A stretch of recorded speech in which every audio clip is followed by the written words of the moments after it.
Donc, je vais commencer la présentation. Comme je disais, celles et ceux qui nous rejoindront en cours de route essaieront de raccrocher les wagons. Et comme je disais aussi, les micros ainsi que les caméras sont désactivés euh, par défaut. Néanmoins, voilà, moi je vais être amené quand même à vous poser à certains moments deux, trois questions pour que ce soit le plus participatif possible quand même au cours de cette présentation. Donc n'hésitez pas à répondre soit directement dans le chat ou en désactivant vos micros lorsque je vous en ai donné la possibilité. Et voilà. Donc je me présente, je m'appelle Mathieu Beltrao, je suis ergonome donc, au CMIE SEST depuis maintenant 2 ans et demi. Et c'est moi qui suis en charge aujourd'hui d'animer cet atelier, donc dos et télétravail ici. On pourrait même dire dos et télétravail slash travail. Voilà. Alors, je passe la première diapositive. Dites-moi si ça a changé pour vous.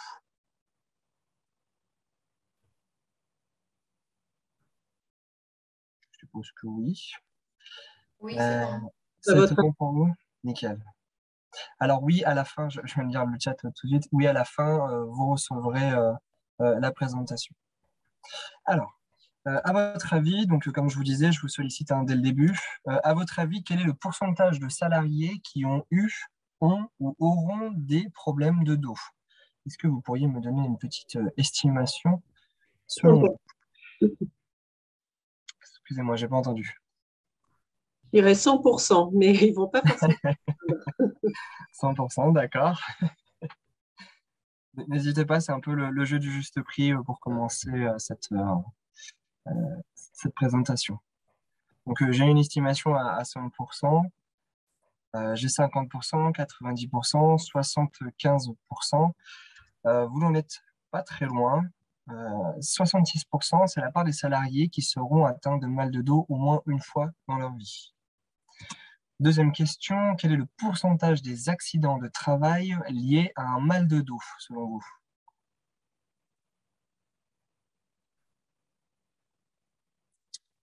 N'hésitez pas à faire vos petites estimations. 40%, 60%, un accident sur deux. Il y a des estimations un petit peu hautes, mais en effet, on s'en rapproche. C'est 20% des accidents de travail sont liés à une lombalgie pour une moyenne de 2 mois d'arrêt. Donc on peut se dire que 20% finalement ce n'est pas énorme, pourtant ça reste quand même un chiffre important. Néanmoins, ce qui est intéressant de soulever, enfin de relever pardon, dans cette phrase, c'est la durée moyenne de l'arrêt. Donc 2 mois. Donc on se rend compte que ce sont des arrêts quand même relativement longs. Dernière question, j'arrête de vous embêter tout pour le moment. Quel est le temps moyen quotidien passé devant un écran, donc télévision, smartphone, ordinateur, tablette, en dehors de l'activité professionnelle? Quelles sont vos estimations là-dessus? Il y a 3 heures, 4 heures, 3 heures. Ok, très bien. Très très bien. On s'en rapproche, en effet. En effet, vous voyez, c'était 4h30. 4h30, c'est le temps moyen quotidien que les Français passent devant un écran. Donc on se rend compte que ce temps moyen quotidien passé devant un écran, il est juste énorme. Il est quand même énorme en sachant que c'est bien en dehors du temps de l'activité professionnelle. Donc je vous laisse faire le cumul, hein, le temps que vous passez devant un écran éventuellement dans le cadre de votre activité professionnelle, plus dans le cadre personnel. Quelques causes de mal de dos, on en retrouve plusieurs ici. C'est une liste bien évidemment non exhaustive, hein. On retrouve le manque d'activité physique, la sédentarité, mauvaise posture, troubles musculo-squelettiques, stress, maladie du dos et autres maladies. Voilà, comme je vous le dis, c'est une liste non exhaustive, donc il y en a d'autres. Les principales maladies du dos. Madame Olivera? Non, c'est Madame Diego. Alors, excusez-moi de vous déranger. Je suis envoyé par, vous avez la par le possibilité de Moulin Vert désactiver pour votre voir micro, un s'il vous plaît. appartement. À quelle heure? Je voulais savoir si quand vous pouvez être disponible pour le voir. Hop, voilà. Donc, les principales maladies du dos, comme je vous disais, on retrouve cervicalgie et lombalgie. Vous pourrez remarquer dans ces deux termes-là qu'ils se terminent de la même façon, par algie. Algie signifie tout simplement douleur, Et donc, cervicalgie signifie des douleurs au niveau des cervicales et lombalgie, des douleurs au niveau des lombaires. Alors ça, ce sont les deux principales que l'on a relevées. Il y en a une troisième que je vais vous présenter juste après, qui est l'hernie discale. Donc ça, malheureusement, c'est sur un stade où on est plus avancé. Donc, qu'est-ce que l'hernie discale? Vous voyez ici, j'espère que vous voyez le pointeur de ma souris, vous avez les différentes vertèbres. Entre ces vertèbres, vous retrouvez ici une sorte de galet gélatineux qu'on appelle le disque intervertébral.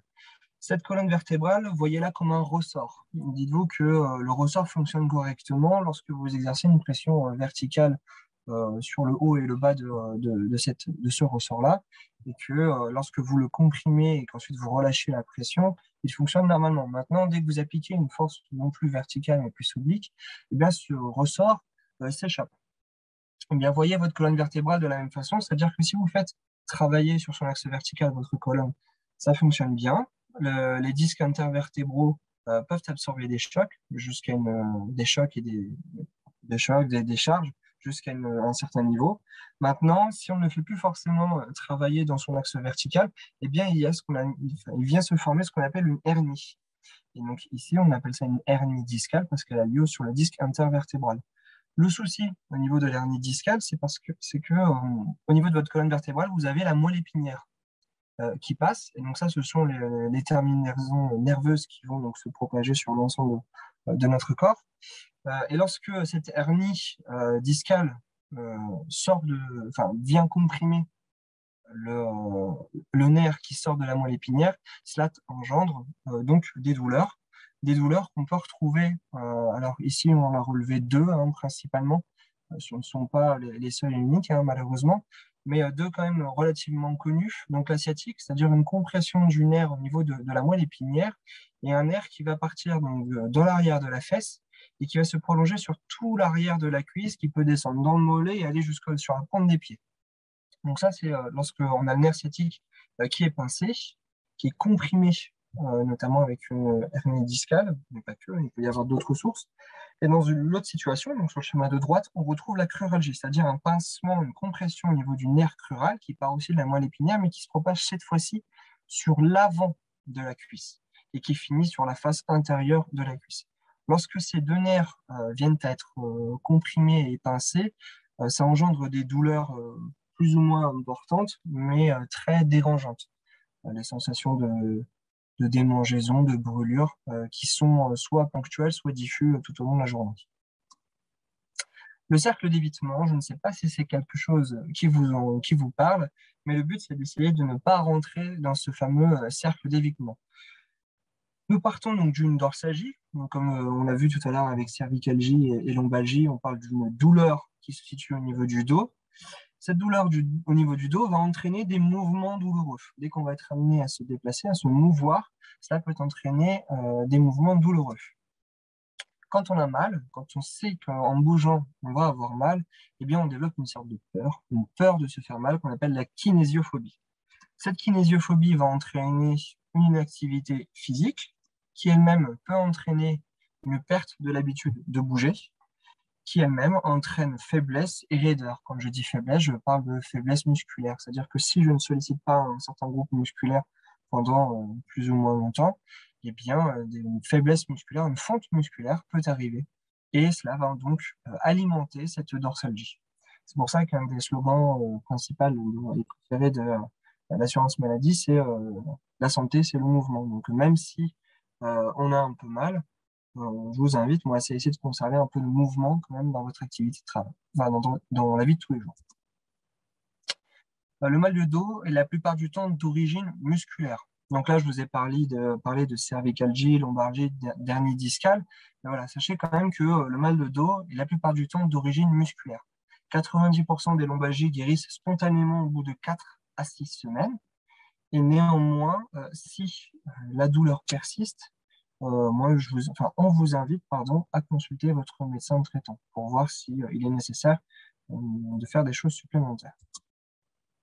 Mal de dos, quelle conduite à tenir? Donc, comme on disait, pour ne pas rentrer dans ce fameux cercle d'évitement, c'est de ne pas s'immobiliser, c'est de continuer son activité physique habituelle. Alors, sauf si éventuellement vous avez des compétitions d'haltérophilie tous les week-ends Je vous invite à ne pas forcément poursuivre des efforts aussi intenses, et c'est de conserver quand même une activité physique.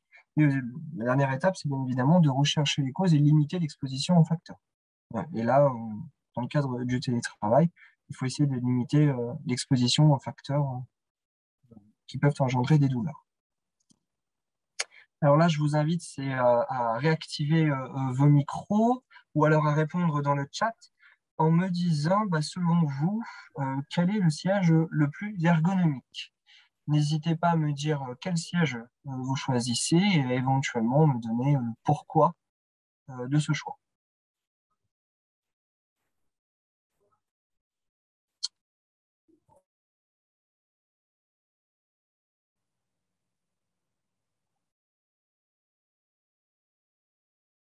Alors, la boule jaune, d'accord, car elle gagne les abdominaux, la Swiss ball, la ball, ok, très bien, très bien.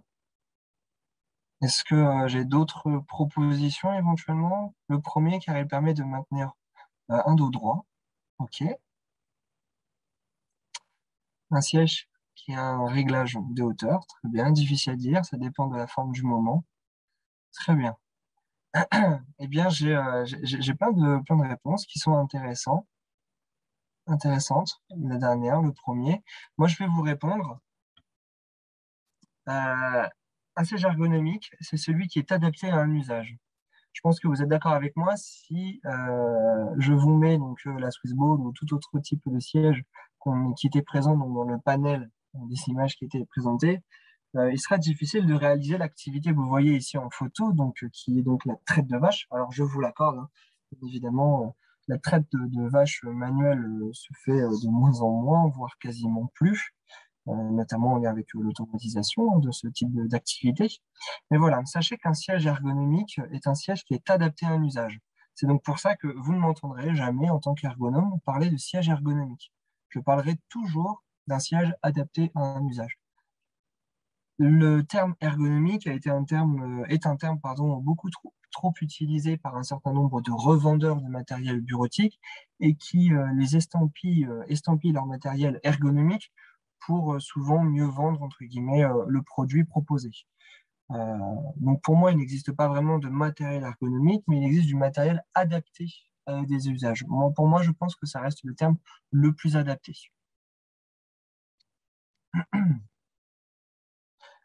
Pour les Swiss Balls, sachez que voilà, je vais revenir dessus à la fin, lorsque la présentation sera terminée, et on pourra échanger sur ce sujet et aussi en lien avec une des propositions qui a été faite, c'est-à-dire le premier siège, qui est un peu à bascule. On pourra échanger à la fin dessus si vous le souhaitez. Donc voilà, je vous ai fait une présentation un peu générale pour essayer d'introduire vraiment le cœur du sujet, donc qui est cette fois-ci l'installation au poste de travail. Donc en pratique, la position assise neutre. Donc vous voyez ici notre cobaye qui s'appelle Bob, et je vous laisse donc faire une image mentale un peu de cette position-là, qu'on appelle la position assise neutre. Pourquoi assise neutre? Parce que il semblerait que ce soit la position dans laquelle on sollicite moins nos différents groupes musculaires, enfin on contraint le moins nos groupes musculaires et articulations, et donc qui pourrait être le plus maintenu dans le temps. Voilà. Maintenant, on va essayer de voir ensemble comment il est possible d'atteindre, entre guillemets, cet idéal, et je mets bien évidemment d'énormes guillemets à ce que je viens de vous dire. Donc, commençons par le commencement, c'est-à-dire le réglage du siège. Le siège, c'est ce sur quoi vous allez être assis toute la journée. Et donc, si vous n'avez pas pu réaliser, donc, ou pas fait les bons réglages, un certain nombre de réglages, les bons, ça c'est autre chose, mais un certain nombre de réglages sur votre siège, il se peut que cela engendre des douleurs. Alors, il n'y a bien évidemment pas que ça, hein, de nombreux autres éléments sont à prendre en compte, mais le siège revêt quand même une place importante lorsque l'on est assis devant son ordinateur. Donc, le premier réglage à faire, c'est bien évidemment le réglage de la hauteur de votre assise. Je pense que vous êtes d'accord avec moi, on ne réglera pas un siège, la hauteur de son siège de la même façon si nous sommes face à un plan de travail qui est à 60 cm du sol ou si nous sommes face à un plan de travail qui est à 1 mètre du sol. Donc moi, je vous invite, c'est dans un premier temps à régler la hauteur de votre siège. Comment faire? Donc là, ça passe dans un premier temps par une phase d'exploration de votre siège. Vous pourrez regarder sous l'assise, vous avez plus ou moins de dispositifs, de manivelles, de boutons à votre disposition. Et tous ces boutons auront une utilité. Maintenant, à vous, je vous invite vraiment de découvrir l'utilité de ces différents boutons. Donc, comment régler la hauteur de son siège? Je vous invite à vous mettre au fond de votre siège, le dos en appui sur votre dossier et à vous rapprocher le plus possible de votre poste de travail. Une fois que c'est fait, on va ajuster la hauteur de notre siège. Pour cela, il faut que lorsque vos avant-bras sont en appui sur votre poste de travail, l'angle bras avant-bras forme à peu près un angle à 90 degrés. Pourquoi je dis à peu près, avant de poursuivre mon explication? C'est parce que là, je vais vous donner un certain nombre de conseils qui sont quand même relativement universels, mais qui ne s'appliquent peut-être pas forcément aux besoins de toutes et tous. Donc, c'est pour ça que je vous dis à peu près. Donc, une fois que vous vous êtes rapproché, que vous avez de votre plan de travail, que vous avez posé vos avant-bras sur ce plan de travail, voilà, réglez la hauteur de votre siège de sorte que votre angle bras avant-bras soit d'environ 90 degrés. Pourquoi cela? Tout simplement parce qu'il faut qu'on apporte un soutien suffisamment important à nos avant-bras et à nos bras pour éviter qu'à la fin de la journée, eh bien, ces segments, donc quand je parle de bras et avant-bras ou même de jambes, je vais parler de segments, c'est pour éviter que ces segments, tout simplement, deviennent un poids mort pour votre corps et qu'ils viennent en fait vous tirer sur les épaules, qui ensuite vont vous tirer sur les trapèzes qui sont reliés entre vos épaules et vos cervicales, et que donc ça vienne tirer sur vos cervicales. Donc si vous apportez un soutien suffisamment important à vos bras et avant-bras, eh bien, ça vous évitera de tirer sur vos cervicales. Voilà pourquoi il est important de régler la hauteur de son poste de travail. Maintenant, si vous vous rendez compte que vous n'aimez pas forcément travailler en étant proche de votre plan de travail, n'hésitez, et que vous préférez donc être un peu plus reculé par rapport à celui-ci, n'hésitez pas à utiliser les accoudoirs. Comment est-ce que je règle mes accoudoirs? Eh bien, l'objectif de ces accoudoirs-là, c'est tout simplement d'être une extension de votre plan de travail. Donc, moi, je vous invite à faire varier cette hauteur de vos accoudoirs pour qu'ils se retrouvent à peu près au même niveau que votre plan de travail, soit un petit peu au-dessus, soit un petit peu en dessous. Là, c'est encore selon le confort personnel. Mais je vous invite à faire le réglage de ces accoudoirs-là pour, encore une fois, vous apporter un soutien à vos bras. Là encore, d'autres réglages existent sur les accoudoirs. Donc, on a la hauteur, la profondeur, l'orientation, mais aussi l'écartement qui, lui, se règle le plus souvent directement, complètement sous l'assise. C'est peut-être juste une petite vis à dévisser et ensuite à rapprocher ou à écarter l'accoudoir par rapport à vous. Voilà concernant donc, le réglage de la hauteur de l'assise, le réglage de vos accoudoirs. Maintenant, il y a une autre chose qui est importante à prendre en compte dans le réglage de votre siège, c'est le réglage de la profondeur de votre assise, donc comme sur le petit schéma que vous voyez à gauche. Pourquoi il est important en fait de régler cette profondeur d'assise? C'est tout simplement parce que si votre assise est trop profonde par rapport à la longueur donc, de vos jambes, il se peut que ça vienne créer une pression donc, sur l'arrière du mollet qui peut ensuite engendrer une altération de la circulation sanguine au niveau des jambes. Donc, ça peut entraîner des fourmillements et dans des cas plus graves, des œdèmes. Donc, voilà pourquoi il est important de régler la profondeur aussi de votre assise. Et enfin, le dernier réglage qui est quand même très important à prendre en compte dans le réglage de votre siège, c'est la hauteur du réglage lombaire. Qu'est-ce donc que ce réglage lombaire? C'est une zone qui est présente, une partie de votre siège qui est présente donc, sur le matériel que vous avez à disposition et qui peut se décliner sous plusieurs formes.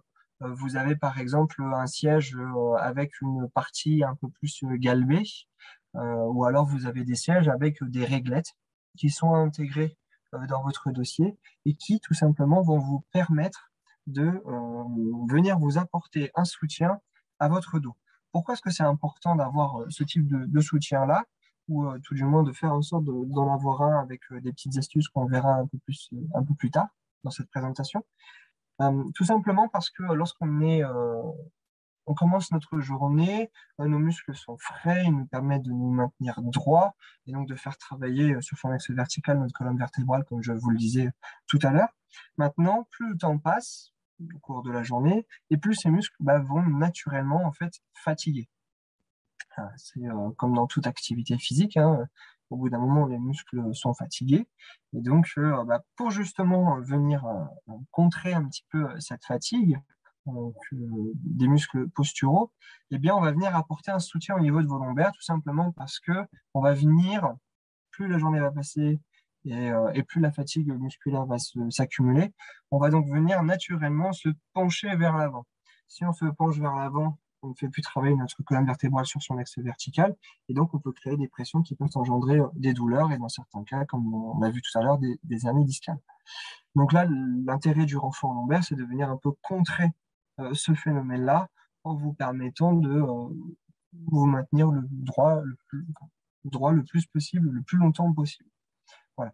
Donc, si on part sur un réglage lombaire avec un siège qui est égalé, eh bien, sur de nombreux modèles, vous avez tout simplement la hauteur du dossier qui est à ajuster, ou alors, si c'est une réglette ou un coussin d'air, vous pouvez faire varier manuellement en fait cette hauteur de réglage lombaire. Voilà concernant les différents réglages en lien avec le siège. Maintenant, on passe à un autre élément qui est très important aussi dans le cadre de votre activité de travail quand on travaille sur ordinateur, c'est l'écran. Donc, les différents réglages que moi je peux vous proposer concernant le réglage de l'écran, c'est dans un premier temps de jouer sur la profondeur. Donc, le conseil que moi je peux vous donner, c'est de positionner à peu près l'écran à une distance de bras par rapport à vous.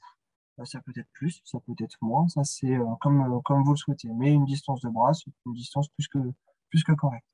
Une fois que vous avez réglé donc cette profondeur, je vous invite à régler la hauteur de votre écran. Et donc là, c'est de positionner le haut de la zone d'affichage de votre ordinateur. Je parle bien du haut de la zone d'affichage et non les bords plastiques de votre écran d'ordinateur. C'est de le positionner à peu près à la hauteur de vos yeux lorsque vous êtes assis dans votre siège et le dos collé contre votre dossier. Une fois que vous avez fait ces deux réglages principaux, après, vous pouvez jouer sur l'inclinaison de votre écran. Là, c'est plus une question vraiment de confort personnel. Si vous êtes détenteur de verres progressifs et que vous utilisez éventuellement la partie inférieure de vos verres pour lire les informations sur les écrans, ces réglages-là, le réglage tout du moins au niveau de la hauteur, je vous le déconseille, tout simplement pour éviter de fléchir la nuque vers l'arrière, pour utiliser la partie inférieure de vos verres et donc pour éviter de vous faire mal au niveau des cervicales. Donc dans cette situation-là, moi je vous invite, pour celles et ceux qui ont des verres progressifs, c'est à plutôt baisser la hauteur de votre écran. Une fois qu'on a réglé la hauteur et sa profondeur, bien évidemment, c'est le positionnement face à soi qu'il faut prendre en compte. Là, on est dans une situation où on utilise un seul écran. Je vous invite bien évidemment, c'est à le positionner en face de vous, tout simplement pour éviter les torsions au niveau de la nuque. Maintenant, si j'utilise deux écrans, là, je vous invite, c'est à faire une propre analyse de votre activité. Est-ce que j'utilise, comme dans le petit schéma de gauche, mon écran, enfin plutôt un écran à 80%, 90 ou 70%? Là, voilà, je vais positionner cet écran principal en face de moi et l'écran secondaire, lui, je vais le positionner à droite ou à gauche, encore une fois pour des questions de confort personnel. Et vous le positionnez donc sur la droite ou sur la gauche, vous le collez à votre écran principal et vous l'inclinez très légèrement vers vous, là encore pour limiter les torsions de la nuque. Maintenant, si vous utilisez vos deux écrans à la même fréquence, je vous invite à joindre vos deux écrans, à positionner cette jonction de vos deux écrans face à vous, et ensuite de les rabattre très légèrement vers vous pour pouvoir, là encore, limiter les torsions au niveau de la nuque.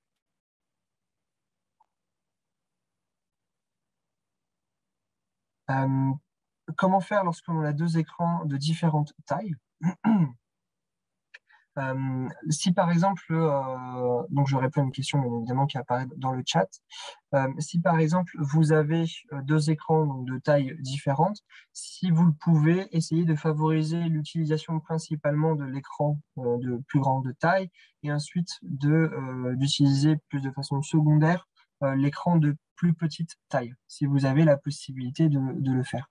Et là, pour les réglages, c'est comme ce qu'on a vu sur la diapositive précédente, c'est-à-dire l'écran principal face à vous et l'écran secondaire soit sur la droite, soit sur la gauche et incliné un petit peu vers en haut. N'hésitez pas ensuite aussi à jouer sur la hauteur de cet écran secondaire pour qu'il soit à peu près à la même hauteur que l'écran principal. Utilisation donc de la souris. Donc là, vous voyez des différentes angulations qu'il est préférable d'éviter lorsqu'on utilise notre souris. Tout simplement parce que si on vient à mettre sous contrainte notre poignet, cela peut très rapidement engendrer des douleurs. Donc l'objectif, c'est d'arriver à cet idéal que vous voyez donc à droite, avec un alignement des doigts, des poignets et ensuite de l'avant-bras. Vous voyez en bas écrit la phrase « Éviter l'utilisation prolongée d'un repose-poignet ». Tout simple. Alors, je ne sais pas si vous voyez ce que sont les repose-poignets, mais ce sont des tapis de souris sur lesquels vous avez un petit pad gélatineux qui va vous permettre de poser votre poignet dessus. Pourquoi?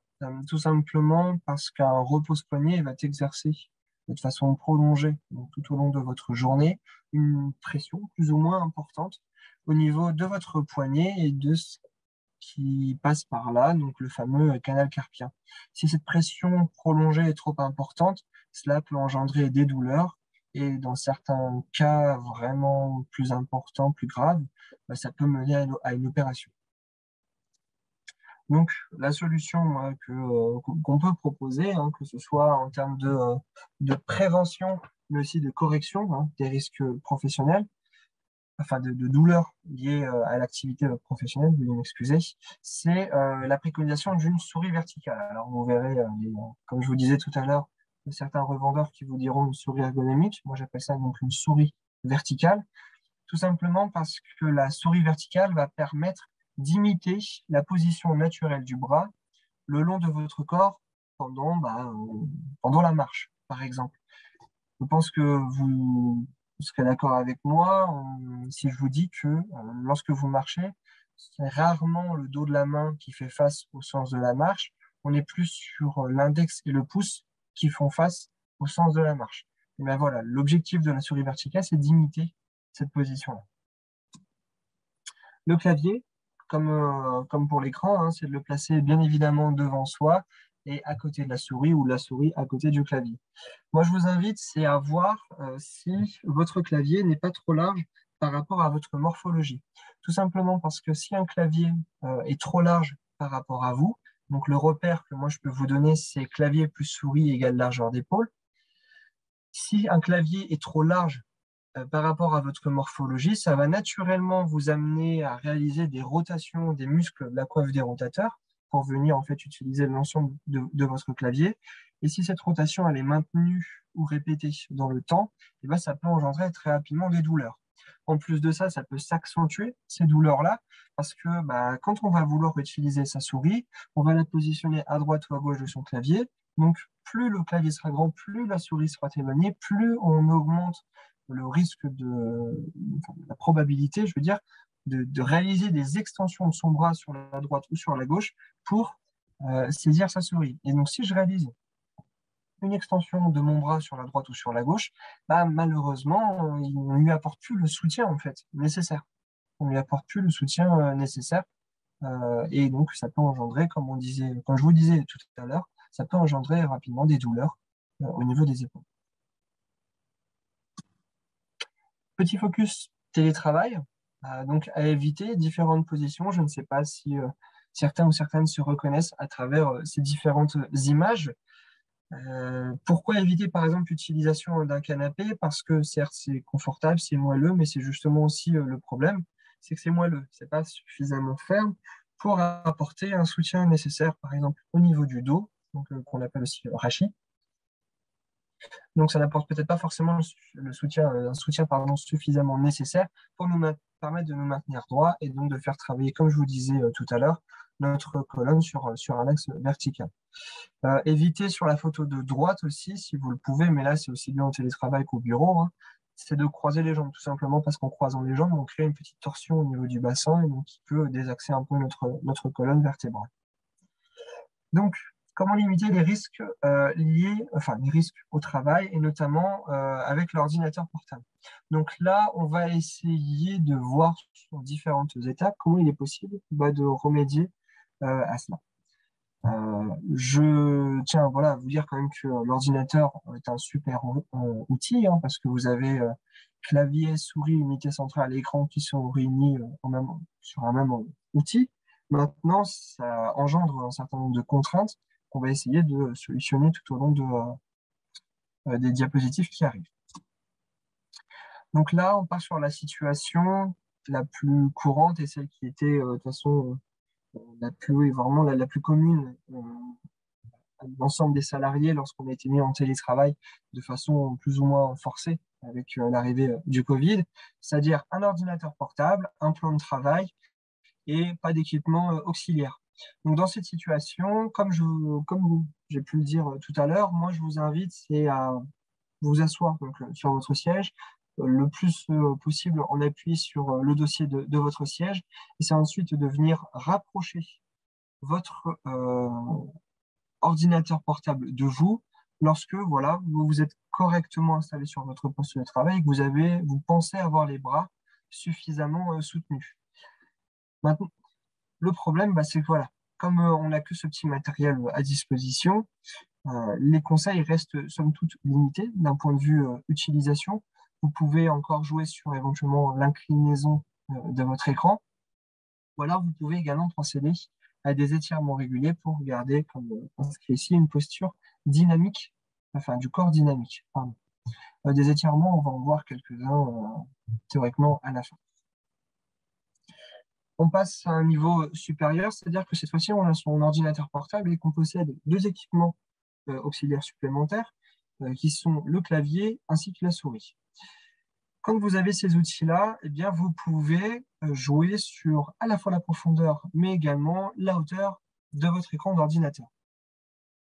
Donc, pour ce qui est des réglages de la hauteur et de la profondeur de votre écran d'ordinateur, c'est la même chose que tout à l'heure.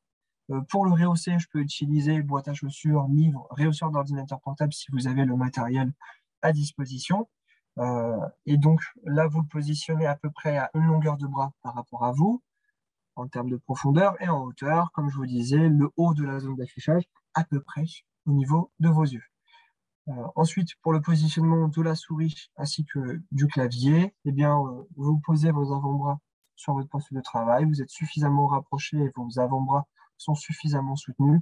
Vous faites en sorte ensuite que le clavier ainsi que la souris tombent entre guillemets naturellement directement sous vos mains. Là, on passe encore à une étape supérieure, c'est-à-dire que vous avez un écran d'ordinateur supplémentaire. Donc, par exemple, vous branchez votre ordinateur portable dessus et ça vous augmente la taille de votre affichage. Ça augmente par la même occasion éventuellement le confort visuel. Et bien là, les réglages sont exactement les mêmes que ce qu'on a pu avoir, tant sur l'écran que sur le clavier ou la souris. Je ne m'attarderai pas forcément plus longtemps, à moins que vous ayez des questions à me poser dessus. Alors là, je vous ai parlé du positionnement, des réglages qu'on peut faire directement sur l'ordinateur. Maintenant, lorsqu'on est installé sur son poste de travail à domicile, on n'a pas forcément, et ce qui est le cas dans beaucoup de situations, de pièces qui peut être réservées au travail sur écran. Par exemple, un bureau. Donc, on peut principalement travailler dans son salon ou une autre pièce de son domicile. Sauf que le mobilier qu'on a à disposition n'est pas forcément adapté pour travailler, par exemple, pendant 7, 8, 10 heures par jour devant son écran d'ordinateur. Donc, il est possible de mettre en place certaines astuces pour essayer d'apporter un petit peu plus de confort. La première chose, c'est de jouer sur l'appui lombaire, le confort de l'appui lombaire. Donc, cet appui lombaire, comment est-ce qu'on peut essayer d'en créer un lorsqu'on n'a pas le matériel adapté? Moi, je vous encourage, par exemple, à prendre un coussin que vous auriez éventuellement à votre domicile ou de prendre une serviette de toilette, par exemple, que vous avez à votre domicile, de la rouler et ensuite de positionner soit ce coussin, soit cette serviette au niveau du creux lombaire, tout simplement pour vous apporter un soutien au niveau de votre dos. Une fois que vous avez fait le réglage au niveau de votre lombaire, vous pouvez essayer de jouer sur la hauteur de votre assise. Si vous êtes trop bas, par exemple, par rapport à votre ordinateur, par rapport à votre plan de travail, pardon, vous pouvez, par exemple, positionner un coussin en dessous de vos fesses pour vous rehausser et avoir donc les bras soutenus par votre plan de travail. Maintenant, il se peut qu'en vous rehaussant, vous n'ayez plus forcément un très bon contact entre vos pieds et le sol. Donc, pour essayer de compenser un peu cette différence de hauteur, vous pouvez positionner soit des bouquins, soit des boîtes à chaussures, soit des ramettes de papier, ou même un repose-pied, si vous en avez, si vous pouvez en avoir un à votre domicile. Ce petit conseil-là concernant le repose-pied, il s'applique aussi sur le lieu de travail. Tout à l'heure, on a commencé en parlant donc, des réglages du siège par parler de la hauteur de l'assise. Si en réglant correctement la hauteur de votre assise, vous vous rendez compte que vous n'avez plus forcément de contact, un très bon contact entre les pieds et le sol, n'hésitez pas à mettre un repose-pied à votre poste de travail. Télétravail, s'installer dans une bonne pièce. On vous recommande, bien évidemment, si vous avez la possibilité, c'est de vous installer dans une pièce à part, tout simplement pour faciliter la dissociation entre vie privée et vie professionnelle. Comme je vous disais tout à l'heure, dans beaucoup de cas, on n'a pas forcément la possibilité de s'isoler.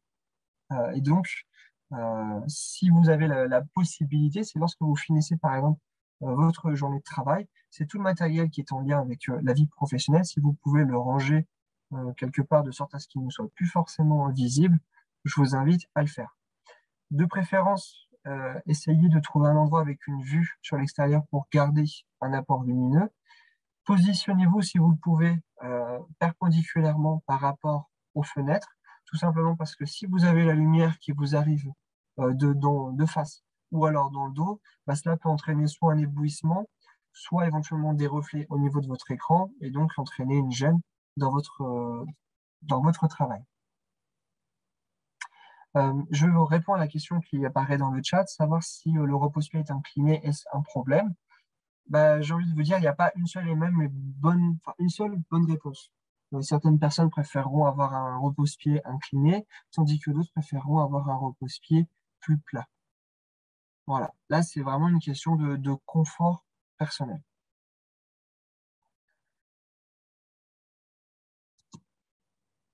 Restez dynamique à la maison. Donc si vous avez la possibilité, par exemple, lorsque vous avez des appels téléphoniques, de les passer en vous déplaçant, en vous mettant debout, on vous invite à le faire.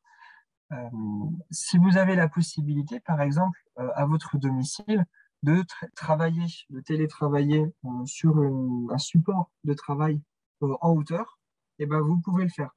Ce qui est important, et donc je fais une référence à ce qui a été mis dans la discussion tout à l'heure, en lien avec les différentes assises, ce qui est important, c'est d'essayer de conserver un minimum d'activité, de mouvement, en fait, dans votre activité de travail. Vous pouvez donc alterner les positions, et donc travailler quand vous le pouvez en position haute, et ensuite travailler en position assise.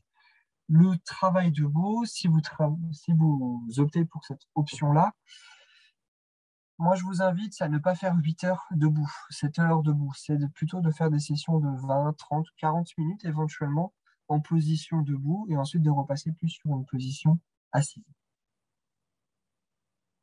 Oui, voilà, c'est ça. Comme avec des bureaux assis debout. Donc ça, quand on a la possibilité de l'avoir sur son lieu de travail, c'est super. Quand on a la possibilité de l'avoir à son domicile, c'est vraiment très bien aussi.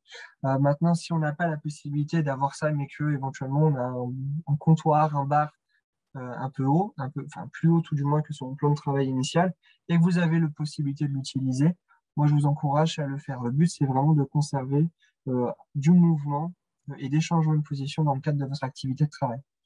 Garder une activité physique régulière, ce point-là était très important et vraiment avait une place vraiment légitime lorsque on était en confinement pur. À l'heure actuelle, peut-être un peu moins, néanmoins, je vous invite, c'est à conserver une activité physique régulière. Alors bien évidemment, en l'adaptant à vos préférences et possibilités.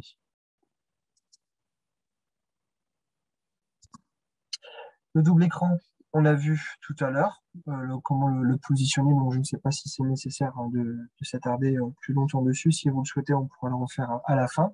Les documents papier, lorsque vous en avez la possibilité, évitez de les positionner entre vous et votre clavier, tout simplement parce que si vous le faites de cette façon-là, vous éloignez naturellement votre clavier de vous. Si j'éloigne mon clavier de mon corps, ça veut dire réaliser des extensions de mes bras vers l'avant, c'est tirer sur les épaules, tirer sur les cervicales et donc éventuellement engendrer des douleurs par la suite. Donc si vous avez la possibilité de rapprocher le clavier de vous et de positionner vos documents papier entre votre ordinateur et vos claviers, et votre clavier, faites-le. Ça s'applique aussi bien dans le domaine du télétravail que sur votre poste de travail en entreprise. Garder un lien social, donc ça aussi c'est très important. Je pense que ça a été grandement facilité avec les dispositifs de visio, notamment Teams, Zoom et autres. Les appels téléphoniques, évitez de coincer le téléphone entre l'épaule et l'oreille, c'est quelque chose qu'on voit encore beaucoup.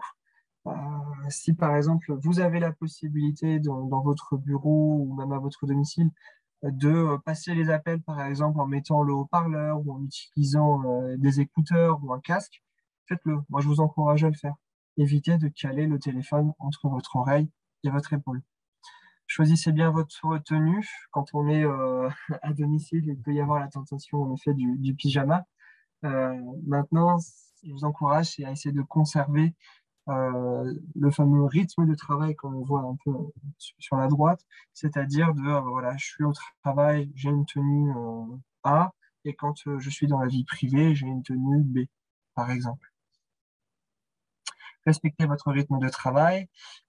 Qu'est-ce que j'entends par là? C'est par exemple, lorsqu'on est en télétravail, on peut avoir la tentation de se dire, ah ben, j'ai l'habitude de me lever à 7 heures pour commencer à 8h30.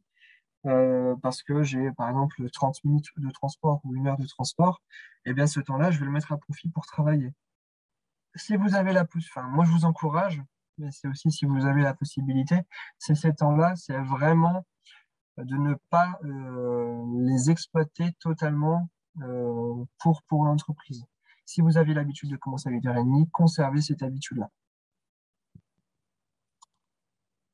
Conseil pour prendre soin de son dos, donc au travail, faire des pauses, alterner les positions, faire les bons réglages. Donc là, les bons réglages, c'est au niveau de son siège, c'est au niveau du positionnement des différents outils sur son plan de travail. Les pauses, c'est, je vous dirais, 10 minutes toutes les heures ou 20 minutes toutes les 2 heures. Allez, 5 minutes toutes les heures et 10 minutes toutes les 2 heures. Voilà. Je vous invite à le faire.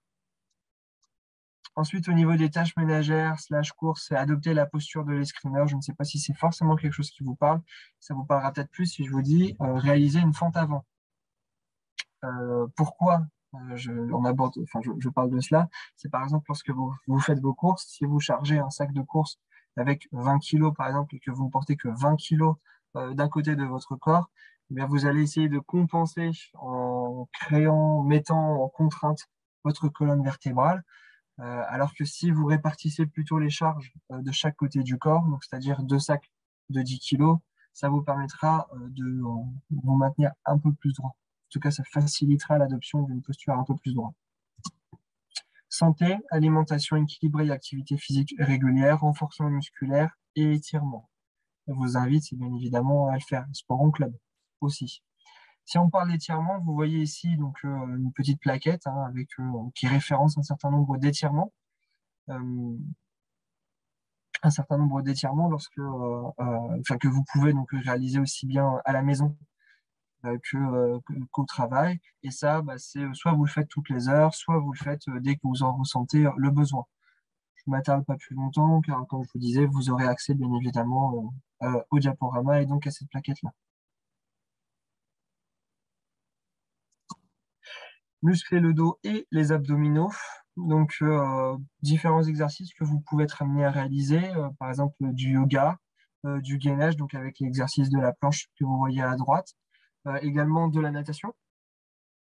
L'avantage de la natation, c'est que déjà, vous n'avez que très peu, voire pas du tout, d'impact et de vibration au niveau de votre corps, et que votre corps est en fait naturellement soutenu par la poussée d'Archimède qui s'exerce lorsque on est on est dans l'eau. Donc voilà, je vous invite à faire ce type d'exercice-là pour vous maintenir en forme, voire même vous renforcer. Vous avez une petite application qui s'appelle ActiveDo, qui est proposée par l'assurance maladie et qui vous propose un certain nombre d'exercices de plus ou moins longue durée. Et ça peut être des exercices ou même des étirements qui sont de plus ou moins longue durée et qui peuvent aller de 2 minutes à 10 minutes, 20 minutes. Voilà, là, c'est plus selon le temps que l'on a à disposition et aussi la motivation qui va avec ou non. Je vous remercie de votre attention. Je vais arrêter le partage d'écran et je vais répondre à une question, alors aux différentes questions qui peuvent être posées, que ce soit directement en réactivant votre micro ou à travers le chat. Et je vais répondre à une question qui avait été posée tout à l'heure, dans le chat, c'est si par exemple, lorsqu'on a des documents papier et qu'on est sur une phase d'écriture au travers d'écriture manuscrite avec des notes, si ce sont des notes que vous ne faites pas de façon permanente, que ce sont des notes plus temporaires, ponctuelles, je vous invite à déplacer votre clavier, l'éloigner de vous, réaliser la phase manuscrite sur votre feuille, sur votre carnet, et ensuite à redéplacer ce carnet-là et rapprocher votre clavier de vous. Ça peut paraître être des manipulations contraignantes, et on aura, je pense, plus tendance à laisser le clavier éloigné et conserver le cahier entre soi et son clavier. Maintenant, il faut, dans ce genre de situation-là, c'est plus penser sur du moyen, voire long terme, et voir ce que ça peut engendrer. Comme je disais, plus le clavier sera éloigné de vous, plus vous aurez tendance à tendre les bras vers l'avant pour pouvoir l'utiliser, et donc engendrer éventuellement des contraintes au niveau des épaules, des trapèzes et des cervicales par la suite. Est-ce que, à travers ce que je viens de vous dire, j'ai répondu à peu près à la question?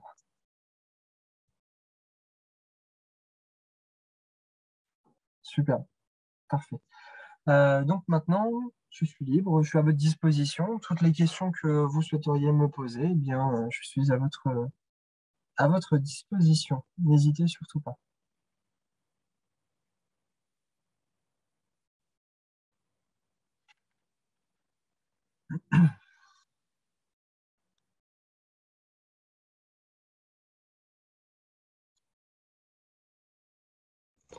Des exercices pour défatiguer les yeux. Alors, ce qui est important de faire, c'est de jouer sur ce qu'on appelle les profondeurs de champ.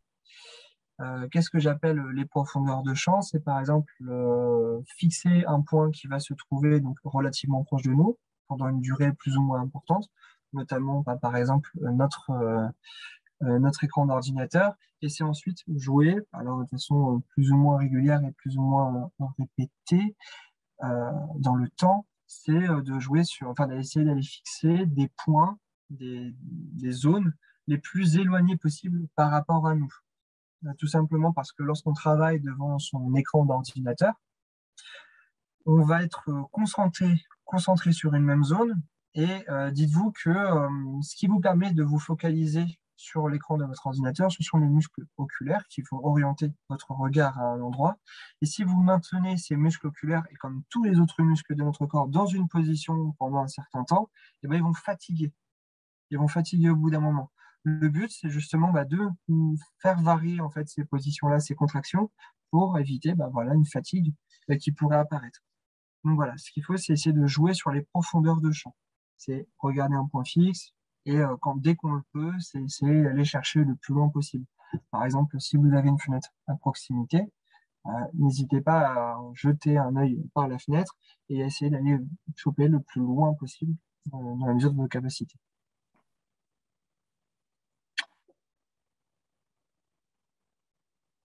Oui, ce qui est devenu difficile, en effet, c'est la bascule bureau-domicile, matériel différent. Je suis parfaitement d'accord avec vous.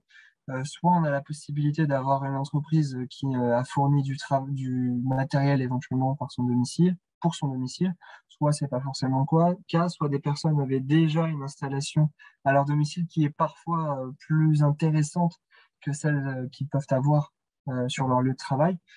Voilà, je suis d'accord avec vous, c'est pas toujours facile en effet de faire cette bascule entre le domicile et le bureau. Donc c'est pour ça, j'ai essayé de vous présenter certaines astuces, certains moyens qui peuvent être mis en place à son domicile pour essayer d'améliorer ses conditions de travail.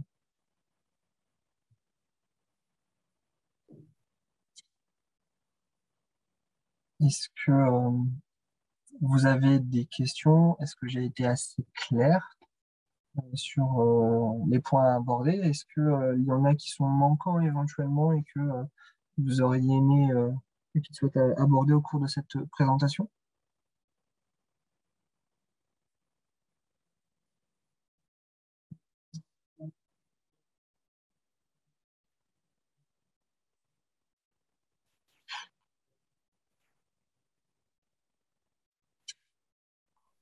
J'ai l'impression que dans l'ensemble, un siège en particulier nous conseiller pour travailler. Euh, je ne pourrais pas vous donner un modèle de siège éventuellement à favoriser.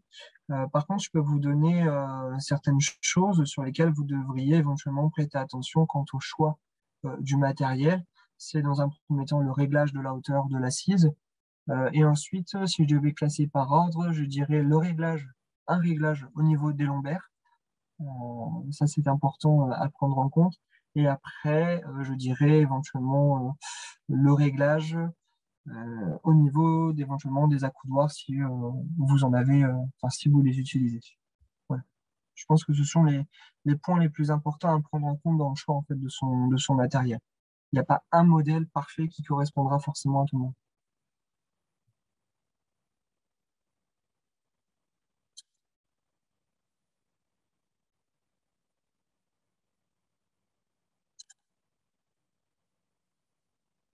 Bon, j'ai l'impression que j'espère en tout cas avoir été suffisamment clair.